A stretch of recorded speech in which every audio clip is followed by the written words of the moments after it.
Stock market stock market stock market stock market से ना पैसे सभी को कमाने हैं, पर ना टिप्स है क्योंकि खुद की मेहनत करनी, जब फ्री की टिप्स मिल रही हैं। पर पॉइंट है कि जब इन टिप्स से आपको प्रॉफिट होता है तब तो आप बोलते हो वाह वाह, और लॉस होता है तो बोलते हो कि शेयर बाजार तो एक सट्टा बाजार है। अब जिस जगह से पैसे बनाना चाहते हो उसकी बेइज्जती कैसे कर सकते हो। इसलिए अगर सीरियस हो स्टॉक मार्केट में, आपको सीरियसली काम करना है तो लर्निंग प्रोसेस पर भी आपको फोकस करना पड़ेगा। और उसी मोटिव के साथ हम इस चैनल पर अपनी लर्निंग जर्नी को कंटिन्यू रखेंगे।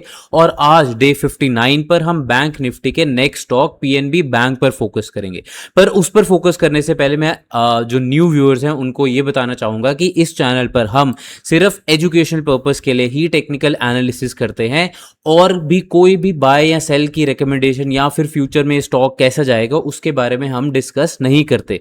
हम अपना स्टेप 1 जो था, जहां पर हमने 50 दिनों के लिए निफ्टी 50 के 50 स्टॉक्स को टेक्निकली स्टडी किया था, उसको हम कंप्लीट कर चुके हैं। और अब हम स्टेप 2 पे बैंक निफ्टी के जो 14 से 15 स्टॉक्स हैं उन पर फोकस कर रहे हैं। और आई बिलीव ये जो पीएनबी बैंक है, मैंने लिस्ट चेक की थी पर मैं भूल गया, आई गेस पीएनबी बैंक और एक और बैंक बचा है बैंक निफ्टी का। उसके बाद हम स्टेप 2 भी कंप्लीट कर देंगे। तो इन केस अगर आपको प्रीवियस वीडियोस देखनी है तो यहाँ पर इसी वीडियो में मैं ऊपर कार्ड डाल दूंगा, जहाँ पर आप लिंक पर क्लिक करके वो सारी की सारी प्रीवियस वीडियोस जो हैं उनको देख सकते हो। इसके अलावा जैसे मैंने प्रीवियसली बताया कि बाय एंड सेल की रिकमेंडेशन नहीं है, तो इन केस अगर आपको बाय या सेल करना है तो आप अपने फाइनेंशियल एडवाइजर से पूछकर या फिर खुद के टेक्निकल एनालिसिस को कर कर ही देखें। एनीवेज, कमिंग बैक टू आज का स्टॉक जो कि है पीएनबी बैंक, उस पर जाने से पहले एक बार देखते हैं कि आज हमारे पास निफ्टी 50 ने और बैंक निफ्टी ने कैसे परफॉर्म किया। वैसे तो काफी बुरा परफॉर्म किया, मैं देख रहा था। मुझे लगता है कि काफी हद तक जो हम कल अनसर्टेनिटी जो थी उसको डिस्कस कर रहे थे, वो आज कंपैरेटिवली सर्टेनिटी में ट्रांसफॉर्म हुआ है। बट फिर भी हम देखते हैं कि निफ्टी 50 और बैंक निफ्टी ने कैसे परफॉर्म किया। तो यहाँ पर मैंने ट्रेडिंग व्यू की वेबसाइट ऑलरेडी खोल के रखी हुई है, तो यहाँ पर हम निफ्टी 50 का पहले चार्ट देखते हैं फटाफट और फिर हम सीधा चलेंगे बैंक निफ्टी पे। राइट, तो यहाँ पर हमारे पास ओके, आई थॉट इसने कुछ एड ऑन इन्फॉर्मेशन ही दी होगी, बट कुछ खास इन्फॉर्मेशन नहीं दी। आज की कैंडल है, आज की कैंडल बहुत ही वीक कैंडल बनी है, जिसमें हमारे पास एक ओपनिंग हुई हमारे पास ऑलमोस्ट 24,068 के आसपास, और क्लोजिंग भी हुई 24,052 के आसपास। इसने 0.066% का एक नेगेटिव रिटर्न दिया है। पर ये रिटर्न वगैरह साइडलाइन करते हैं, अब हम सीधा देखते हैं कि कैंडल क्या कहना चाहती है। वैसे तो कैंडल का कुछ खास मोटिव नहीं है कहने का, और अभी भी अनसर्टेनिटी ही बनी हुई है। पर इसी अनसर्टेनिटी में एक थोड़ा सा एंगल उसने, मतलब आज की कैंडल ने हमें ये ज़रूर बता दिया है कि जो अपर फ्लिक है, आप देख पाओगे कि इसका हायर लेवल 24,197 रुपये के आसपास गया था, विच इज़ लोअर देन हमारा ये जो जोन था। मैं थोड़ा सा इसको करेक्ट करना चाहता हूँ, 24,160 या 165 के आसपास। तो हम 160 काफ़ी दिनों से डिस्कस कर रहे थे, अभी लाइंस पे वगैरह जो है वो चेंज की थी तो इसलिए थोड़ा सा गड़बड़ हो गया। तो 24,160 के लेवल से नीचे आया है। इसने पूरी कोशिश की ऊपर हाई में जाने की, बट वहाँ से ये रीच आउट नहीं कर पाया, या फिर उस रेजिस्टेंस को निफ्टी 50 इंडेक्स तोड़ नहीं पाया, और उसी रेजिस्टेंस को रिस्पेक्ट करते हुए ये जो इंडेक्स है ये नीचे आया, और क्लोजिंग भी इसकी नीचे हुई है। पर जो लोअर फ्लिक है, अपर फ्लिक की तो हमने बात कर ली, लोअर फ्लिक अभी भी 24,000 जो है हमारा मार्क उसके ऊपर है। बट फिर भी आप देखोगे कि हमारे पास जो लास्ट 4 कैंडल्स बनी हैं वो सारी की सारी इसी रेड बॉडी, मतलब ये जो हमारे पास 8 जुलाई को जो कैंडल बनी थी, काफ़ी एक मैसिव रेड कैंडल बनी थी, उसी कैंडल के बीच में घूम रहा है। पर आज की कैंडल ने एक थोड़ी सी अच्छी बात कर दी है कि इसने ये बता दिया कि 24,160 का जो लेवल है वो एक very very very strong resistance zone है। क्योंकि जो कल की आप 2 ग्रीन कैंडल्स देखोगे उनकी मतलब एक गैप अप के बाद क्लोजिंग भी 24,160 के ऊपर हुई। कल की कैंडल की गैप डाउन हुआ, फिर 24,160 के ऊपर क्लोजिंग हुई। आज 24,160 का मार्क तोड़ ही नहीं पाया निफ्टी 50। तो यहाँ पर अनसर्टेनिटी काफ़ी ज़्यादा बनी है, पर उसी अनसर्टेनिटी में जैसे मैंने प्रीवियसली बोला कि 24,160 is a strong level, right.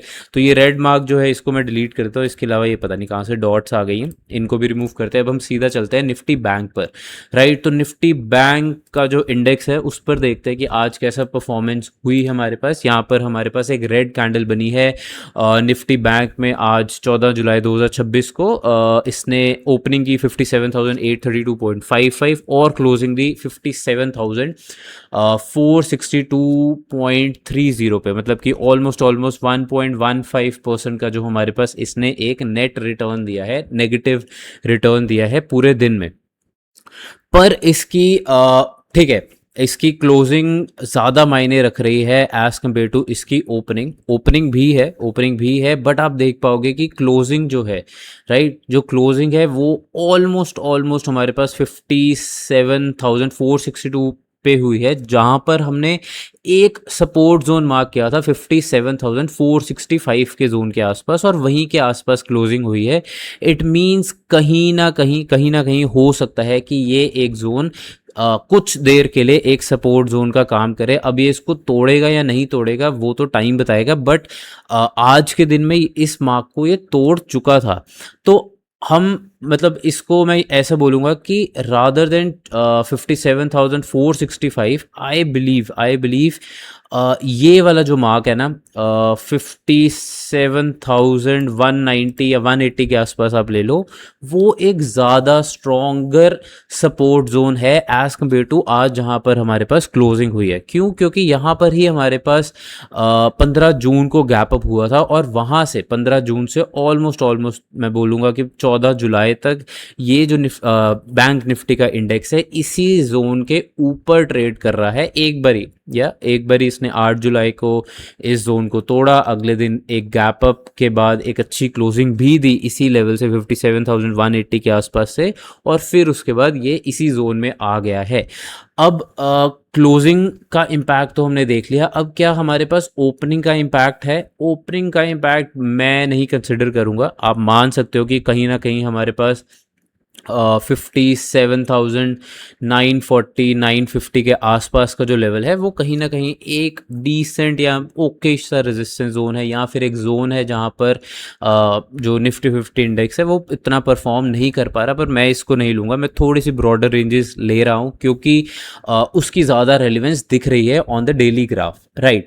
तो ये था हमारे पास निफ्टी 50 और बैंक निफ्टी का डेली चार्ट का analysis, technical analysis. I hope आपको समझ आ रहा होगा कि कैंडल्स और चार्ट्स को कैसे पढ़ा जाता है। एंड इन केस स्टिल आप फ्रेशर हो, यहाँ आपको कैंडल्स और चार्ट्स नहीं समझ लग रही, थोड़ी सी कंफ्यूजन आ रही है, तो कोई बात नहीं, इंटरनेट पे बहुत सारा फ्री कंटेंट है जहाँ पर आप कैंडल्स और बेसिक चीज़ें सीख सकते हो। थोड़ी सी स्कैटर्ड है तो मेहनत करनी पड़ेगी आपको उसको थोड़ा सा एक स्ट्रक्चर्ड फॉर्म में लाने के लिए। बट फिर भी अगर आपको स्ट्रक्चर्ड वे में मार्केट को सीखना या फिर मार्केट के रेगुलर अपडेट्स देखना चाहते हो तो नीचे डिस्क्रिप्शन में मैंने अपने टेलीग्राम पेज और टेलीग्राम चैट का लिंक, चैट बॉक्स है जो भी होता है उसका लिंक डाल दिया है। तो वहाँ पर मैं रेगुलर बेसिस पे स्टॉक मार्केट से रिलेटेड अपडेट्स, एजुकेशनल कंटेंट और क्वेरीज लेता रहता हूँ, तो आप मुझसे वहाँ भी कनेक्ट कर सकते हो। राइट, तो अब हम सीधा आते हैं अपने आज के स्टॉक पे। पहले मैं इसको वीकली बेसिस पे ले जाता हूँ, अदरवाइज यार फिर ना क्या होता है कि डेली वाला चार्ट खुलता है और डेली वाले चार्ट पे फिर हमें कन्फ्यूजन हो जाती है। यहाँ डेली वाला चार्ट भी हमने बाद में डिस्कस करना होता है। एनीवेज, तो यहाँ पर हम पीएनबी बैंक में आते हैं। PNB bank to be honest personally मेरा बहुत ही बेकार एक्सपीरियंस रहा है, बट ठीक है, it is part of bank Nifty. Anyways, अब हम यहाँ पर देखते हैं कि पीएनबी बैंक में हमारे पास वीकली चार्ट पर कैसा एनालिसिस हम करते हैं और कैसा टेक्निकली साउंड कर रहा है पीएनबी बैंक। पीएनबी बैंक पहले एक टाइम पे 30 रुपये के आसपास का होता था और वहाँ से उसने बहुत अच्छी तेज़ी पकड़ी, बहुत ही अच्छी तेज़ी पकड़ी, बट वहाँ उस तेज़ी के बाद अब थोड़ा सा इसमें हमारे पास एक थोड़ा सा मोमेंटम जो है वो थोड़ी शांत आ गई है उस मोमेंटम में। बट अब देखते हैं कि आज की स्टेट में हमें टेक्निकली क्या बता रहा है। तो यहाँ पर वीकली चार्ट मैंने खोल रखा है, कोई भी इंडिकेटर नहीं मैं लूँगा। इंडिकेटर हर किसी के अपने फेवरेट होते हैं और उसको एनालाइज करने का भी हर किसी का अपना तरीका होता है, इसलिए हम सिंपल प्राइस एक्शन पर फोकस करेंगे। और वीकली चार्ट पर ये जो लास्ट कैंडल बनी है, ये वाली ग्रीन कैंडल, इसको आपको इग्नोर करना है क्योंकि अभी वीक के सिर्फ 2 दिन हुए हैं, राइट। वीक के सिर्फ 2 दिन हुए हैं और उनका इम्पैक्ट हो सकता है हो, बट अभी के लिए हम नहीं लेंगे, राइट। हम इससे पिछली वाली कैंडल पे जाते हैं। तो इससे पिछली वाली कैंडल एक बहुत ही वीक और बहुत ही एग्रेसिव कैंडल है। आप बोलोगे कि यार वीक भी है और एग्रेसिव भी है, वो कैसे? वीक इसलिए क्योंकि इस कैंडल की कोई भी बॉडी नहीं बनी, राइट। ओपनिंग हुई 105.30 पैसा पे और क्लोजिंग हुई 105.40 पैसा पे, which means almost nothing, right, almost nothing. पर इसकी जो फ्लिक्स हैं, अपर और लोअर फ्लिक, वो बहुत ही अग्रेसिव थी। क्यों? क्योंकि आप ये ऐसा ले सकते हो कि ऑन द वीकली चार्ट या फिर ऑन दैट पर्टिकुलर वीक, जो हमारा पिछला वीक गया 6 जुलाई 2026 के आसपास, उस टाइम पर पहले तो सेलर्स ने दबा के सेलिंग की, फिर एकदम से बायर्स आए, बायर्स ने फिर दबा के बाइंग की। बट एंड पर ऊपर और नीचे वाला जोन इतना ज़्यादा मतलब आप बोलोगे कि डेप्थ आई अप हाई और लो में, ऑलमोस्ट आप बोलोगे यार 7 रुपए की, राइट। क्योंकि हाई था 107.55 और लो था 100 रुपये 45 पैसा, राइट। बट आप देखो 7 रुपए का डिफरेंस है on a stock of 100 rupees, which means 7%, close to 7% का उछाल आया पूरे के पूरे वीक में अपर और लोअर जोन में। और बॉडी मतलब कि कोई भी पार्टी, मतलब कि बायर या सेलर पार्टी डिसाइड नहीं कर पाई कि स्टॉक को किस साइड लेके जाना है, इसलिए एग्रेसिव हुए दोनों बायर और सेलर, बट अनसर्टन रही, बहुत ही वीक कैंडल रही। पर आप ये बोल सकते हो कि जो वीक कैंडल थी, इसका जो लोअर फ्लिक था, ऑलमोस्ट आप बोल सकते हो कि 100 रुपये के आसपास की जो रेंज है, वो हमें वीकली चार्ट पर एक अच्छा सपोर्ट जोन दे रही है। बट आप देखोगे कि ये जो सपोर्ट जोन था, ये 25 अगस्त 2025, फिर 30 मार्च 2025, 18 मई 2025, और मतलब और भी आप ले सकते हो कि जो लास्ट का वीक है, उस टाइम पर भी इस सपोर्ट जोन ने एक अच्छा काम किया, राइट। एक अच्छा काम किया एज इन इस पर्टिकुलर स्टॉक को एक सपोर्ट दिया जहां से ये फिर से राइज किया। पर ऐसा लग रहा है कि ग्राफ को देख के कि अब इस सपोर्ट जोन में उतनी शक्ति नहीं रही। आप बोलोगे कि कैसे? वो इसीलिए क्योंकि आप देखोगे कि राइट, सबसे पहले मैं ग्राफ को थोड़ा छोटा करता हूँ और फिर थोड़ा एक्सप्लेन करता हूँ कि यहाँ पर हमारे पास एक फॉर्मेशन बनी, जिसको हम काफ़ी बारी डिस्कस करते हैं, जो कि है हमारे पास, सॉरी मैंने यहाँ पर कंट्रोल जेड दबा दिया जबकि मुझे, राइट, ओके, ठीक है। तो यहाँ पर हमारे पास एक kind of head and shoulder pattern बना।